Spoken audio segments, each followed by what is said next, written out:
Thank you so much, Ambassador Viswanathan, for joining us for this interview today. You're quite widely recognized as an expert on BRICS and have partaken in various diplomatic initiatives with BRICS yourself. So I'm hoping that we can focus part of this interview on BRICS and also related items. I'll start off with a question on IBSA, which is India, Brazil, and South Africa. What is the relevance of IBSA today, given the increasing prominence of BRICS? And particularly, what can India do to start institutionalizing this relationship in order to convert some of the shared democratic norms and values that the three countries in question share? Thank you. I'm looking forward to the interaction. You wanted to start with IBSA. Yes, IBSA actually was founded on the principle of three emerging economies who have something in common, basically the democratic structure, and from three different continents. And if you look at it, IBSA actually is a much older organization than BRICS. IBSA has been there almost for 10 years now. And the point you made, I think, is valid to a certain extent. Because of the high profile of BRICS and the kind of activities that BRICS has initiated, IBSA actually is being put in the back burner a little bit, which India is very concerned about, because we think there is still a relevance for IBSA in spite of the existence of BRICS. Why BRICS get this high profile is naturally because of the presence of China in that group and because of the larger economic clout that BRICS as a group has. But IBSA has its own relevance. For example, the South-South Cooperation Initiative of IBSA, particularly the IBSA Trust Fund, has been working very well. And IBSA was hoping to expand this trust fund. The major problem for IBSA in the last 2 or 3 years has been the lack of IBSA summit. The last one was supposed to be in 2014, actually 2013, to coincide with the 10th anniversary of the founding of IBSA. But somehow, because of the schedule of the leaders, it couldn't take place, and it has still not taken place. It is hoped that during the current year, India would be able to host the next IBSA summit. But you are absolutely right, IBSA needs some very high profile and very concrete initiatives to keep it relevant. Is there any such initiative which you can think of, which, for example, you would recommend, let's say, that India takes up with any urgency? Or as I said, the initial question was how can India institutionalize the relationship? You mentioned the trust fund, for example, which is a... Two things come to my mind readily. One is increase the activities of the trust fund in a phenomenal way. As it is, it has been a great success, but the amount of money has been very little. Every year, each country gives only 1 million to the trust fund.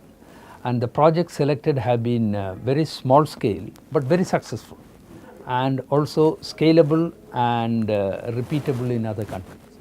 Probably the time has come to expand the trust fund activities and go for more developing countries for cooperation, which will give a very good name to IBSA.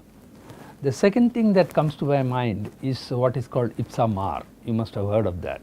IBSA MAR is IBSA Maritime Cooperation. There have been 2 or 3 maritime exercises. I won't even call them exercises, just a meeting of the navies. And the last one was just about 6 months ago in November. Now, why IBSA MAR gains importance is if you look at the map, India, South Africa and Brazil, we straddle the Indian Ocean and the South Atlantic. This is an area where a huge amount of international goods and cargo pass through. It's a sea lane which is important for international trade, and it is also infested with problems like piracy. So IBSA MAR, apart from just the Navy's meeting and some kind of a token cooperation in Navy, the three countries should think of expanding it and slowly but steadily take over what is called the ocean governance of Indian Ocean and the South Atlantic. There is an advantage of these three countries doing, because none of the three countries are a threat to any other country. So there may even be support from other countries and other maritime powers to India, Brazil and South Africa to kind of have a leadership role in the ocean management of the Indian Ocean and the South Atlantic. That's extremely interesting. I mean, the Indian Ocean today is a very contested region, especially given concerns in the military and the foreign establishments over, let's say, China's growing presence in the Indian Ocean. We had Prime Minister Modi, who recently made a trip to Seychelles, to Mauritius, Maldives. The Maldives trip got cancelled, of course, at the last minute.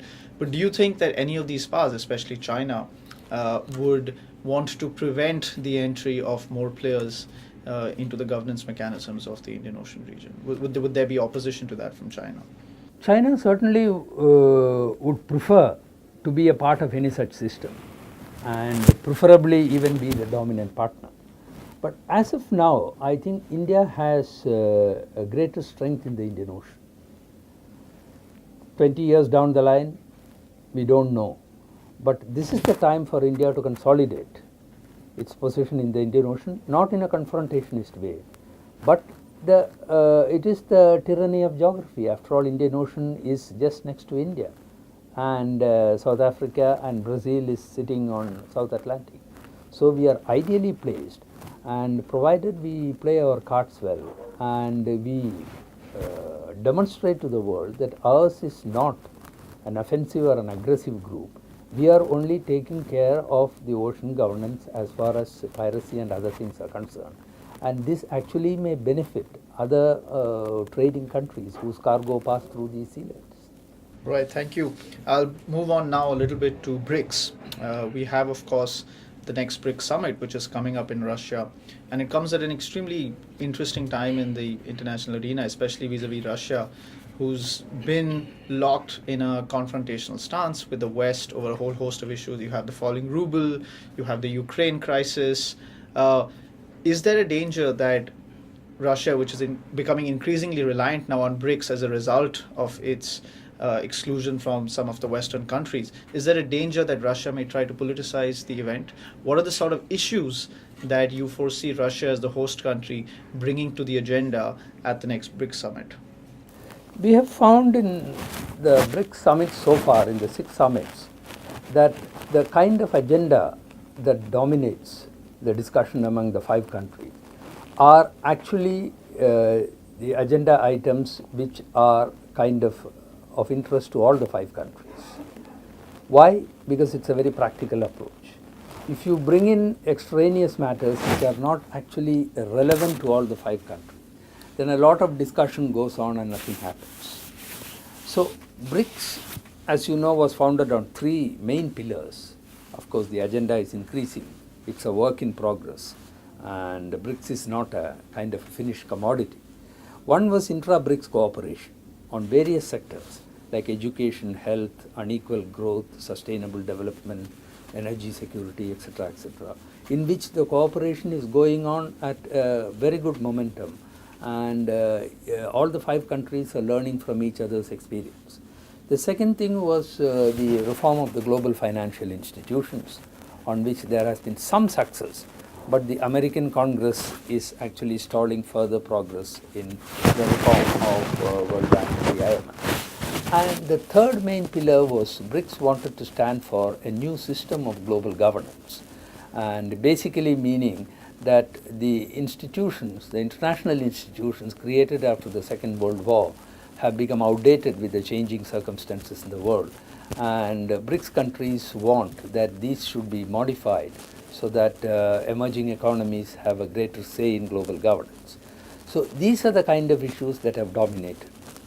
But having said that, I do not think that there will not be questions of Ukraine and all. I'm sure there must be some paragraph which Russia as the host country would like to introduce, but then each country will reflect it in a very nuanced way. And I don't think that will be a major thing to disrupt the general trend that BRICS is following. And on Ukraine, you must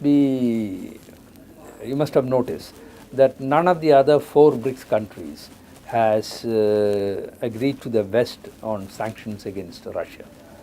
So we do have our views on the Ukraine crisis, but we are certainly not for any sanctions, particularly if the sanctions are not legitimized by the UN Security Council. Absolutely. I mean, that's always been India's traditional stance, whether it's with Russia or with Iran, as the case may be.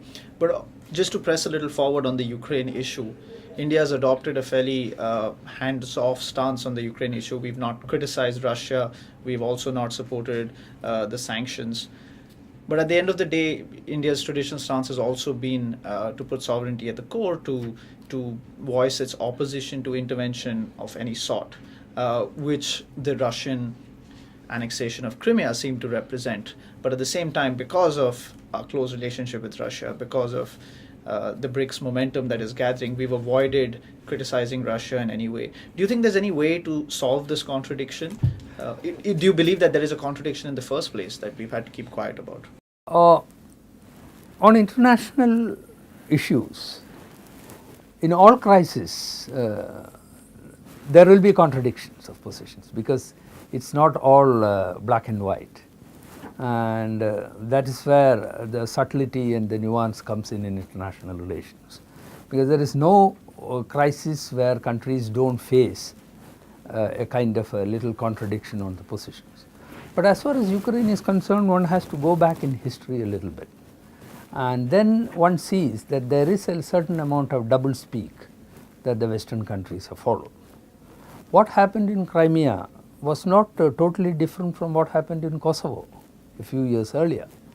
So when Western countries say that now in this present day world you cannot change international boundaries, then what happened to the whole of Yugoslavia?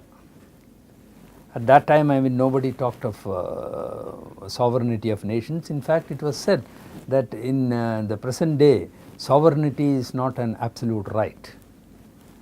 And in Ukraine, you must also go a little bit backward in history to show that, and Prime Minister himself said that very pointedly, that one who is staying in a glass house should not throw stones, in the sense that the way the previous president of Ukraine was overthrown by a so-called popular uprising is also questionable.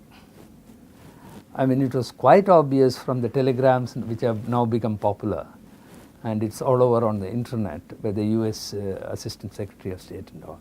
It was a kind of a determined effort for a regime change.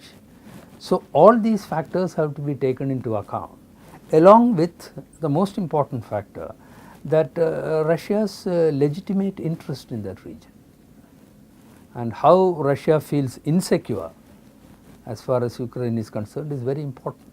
So we hope that both sides see these things and come to some kind of an understanding. The most likelihood of that being the implementation of the Minsk Accord.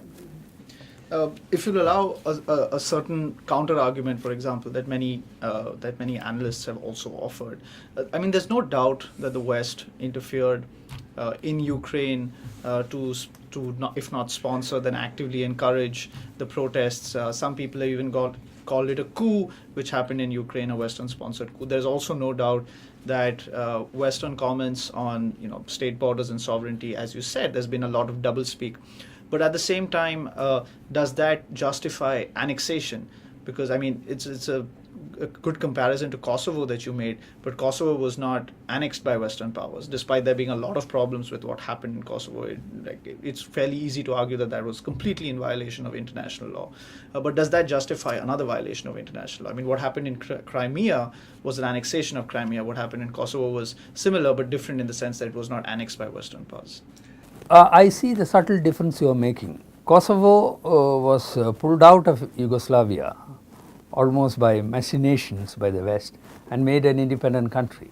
Here Crimea has not become an independent country, but the Crimean people themselves voted to join with the Russian Federation. and it was a referendum. Of course, the Westerners and the current Ukraine regime says that the referendum was illegal. But the fact remains, and nobody questions the credibility of the referendum.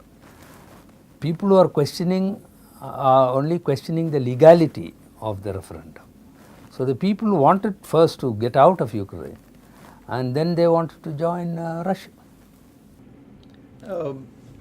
I mean, I agree with you. I mean, very few people would question the credibility of the referendum, given that it's felt there's wide consensus over what people believe to be the desires of the people of Ukraine, not of Ukraine, of that part of Ukraine, especially of Crimea. But if India takes the stance that it is therefore justified, isn't there a danger that a similar argument, for example, could be used in Kashmir, where one could argue that it might be illegal, but if there is, a referendum could be held to voice the opinions of, say, a certain portion of Kashmir? Is there a danger that if we endorse something like that in Ukraine to redraw borders in Ukraine, that there's a danger it could backfire on us somewhere? This has been repeated quite often, the comparison between Crimea and Kashmir. But in my view, I think the two are so totally different, because in Jammu and Kashmir there is no referendum, yes, but even the recent election showed that people want to participate in the democratic process of the government of India. There was overwhelming participation in the elections, and they have formed a coalition government where one partner is, at least what the Kashmiris, in the Kashmiri perception, was very, very anti-Kashmir. Now it's a part of the government. So there has been an evolution of the thing. And to compare Crimea with Kashmir, I think the two are like chalk and cheese, even though superficially they may look the same. Well, I wasn't actually comparing Crimea with Kashmir. I was comparing the principle that a referendum is a valid justification for changing of borders or for annexation. I agree with you. Generally, it is considered, even in the United Nations, that referendum in recognized boundaries of countries is a questionable aspect. But in the case of Ukraine, it had gone beyond that. The problem lies on both sides. Why did the Ukraine government push the people of Crimea to that limit? That's a problem. You create a problem like that, and then you cannot contain it within the bottle. That's what has happened. I mean, there are several arguments and counter-arguments that can be made, Sure. but I think we'll move on from the Ukraine issue and back to BRICS again. BRICS recently institutionalized the BRICS Development Bank, and flush with a lot of money and rich foreign exchange reserves, China seems to be going on a bank buying spree or a bank setting up spree with the recent creation of the Asian Infrastructural Development Bank, which a whole host of European countries, despite much opposition from the US, in fact, I think almost every US ally other than Japan has signed up for the Asian Infrastructure Bank as well. Is there a danger that Chinese leadership of the bank could have any negative influence on India? For example, would it give China a heft and a political influence that could be negative for India in some way?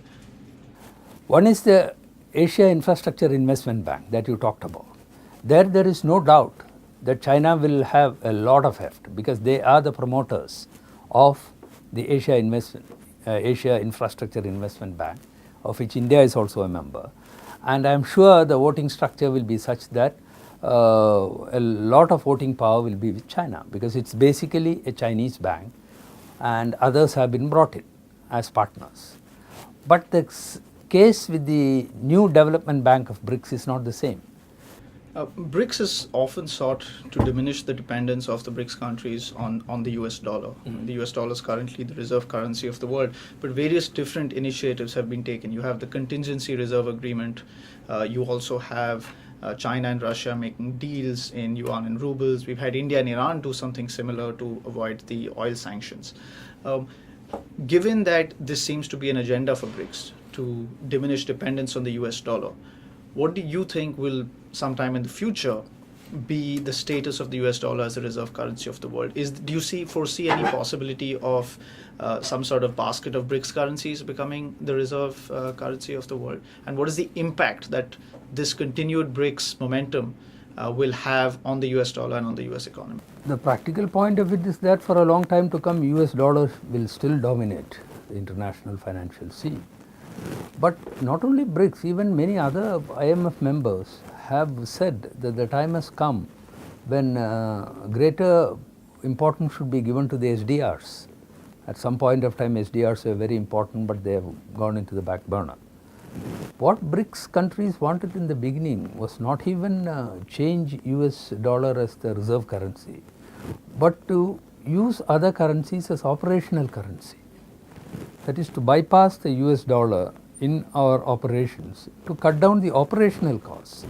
It was not a kind of confrontation to bring down that's how it was projected.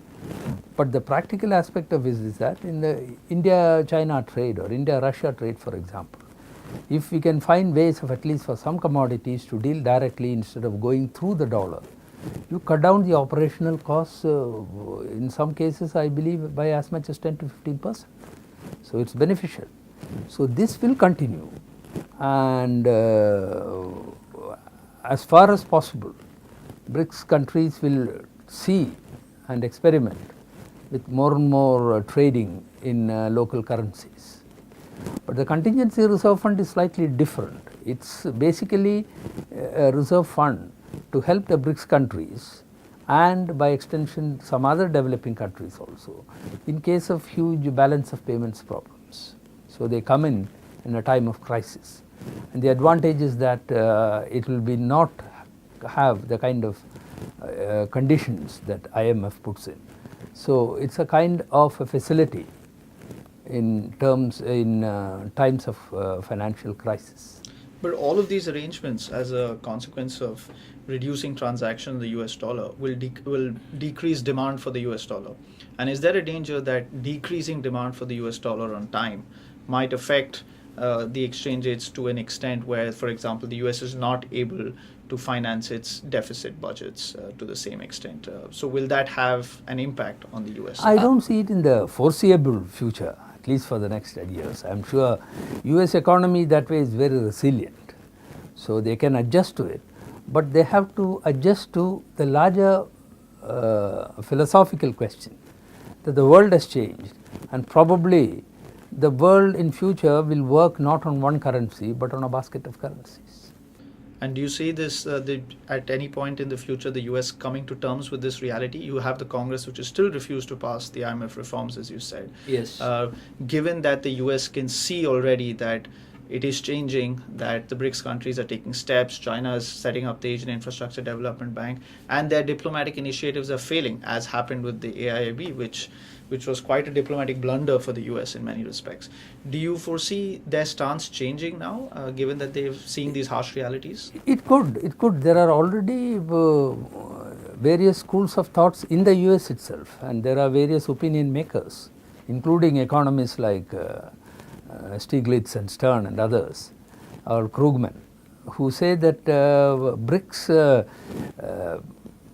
is a good thing. I mean, you don't have to hype BRICS as the kind of savior of the world, that people go to the other extreme, saying that now BRICS is the solution. No, BRICS is another grouping which is bringing to the table some new ideas. And many economists in the US say that the time has come for US to take BRICS seriously. Before we wind up, I'll just ask you a question about how you see BRICS doing in the future. I mean, let's extend this 10-15 years into the future. Do you see BRICS existing still as a viable arrangement, especially given that BRICS functions around primarily an economic perspective? It doesn't really have political commonalities which bind it together. Do you see BRICS existing as an institution for the long term, or do you see it breaking up once the immediate economic imperatives have gone away? Certainly that's the aim, that BRICS to evolve into bigger things and to contribute towards global peace, security and development. You are absolutely right, BRICS was conceived as a purely economic grouping, but as you see, that has changed over the last 8-9 years in the 6 summits. there have been more and more political issues that have been taken up by BRICS. And apart from the intra-BRICS cooperation, which is highly beneficial, BRICS will continue to express its voice and bring to the table ideas on how to reform global governance, which will be good for many people. And in that context, I would like to say that our academic forum, or the BRICS Think Tank Council, which consists of 10 members, 2 from each country, of which I have the privilege of representing India in the BRICS Think Tank Council, we have been working on a BRICS long-term vision document. And we hope to finalize it in our academic forum in May before the summit and hand it over to the leaders, because this was actually a mandate given by the leaders first in the New Delhi summit, and then we worked on it, so it has taken 2 years. So that gives some ideas of how BRICS can evolve. But one of the things to keep in mind, in fact 2 things to be kept in mind, is you're absolutely right. For BRICS to be relevant and to be a potent force, all 5 countries have to continue to do very well on the economic front. If they falter, then I agree with you that the credibility of BRICS will have a problem. So they have to continue to do well economically. The second thing is, when you look at BRICS, a lot of people get the confusion of BRICS because they think of BRICS as a final product, like an alliance, like EU or AU or SARC or something. BRICS is very far from that, and BRICS is a work in progress, and the agenda is evolving, and the initiatives that take will also evolve, and that has a positive factor to BRICS, because then they can be flexible with the changing circumstances of the world.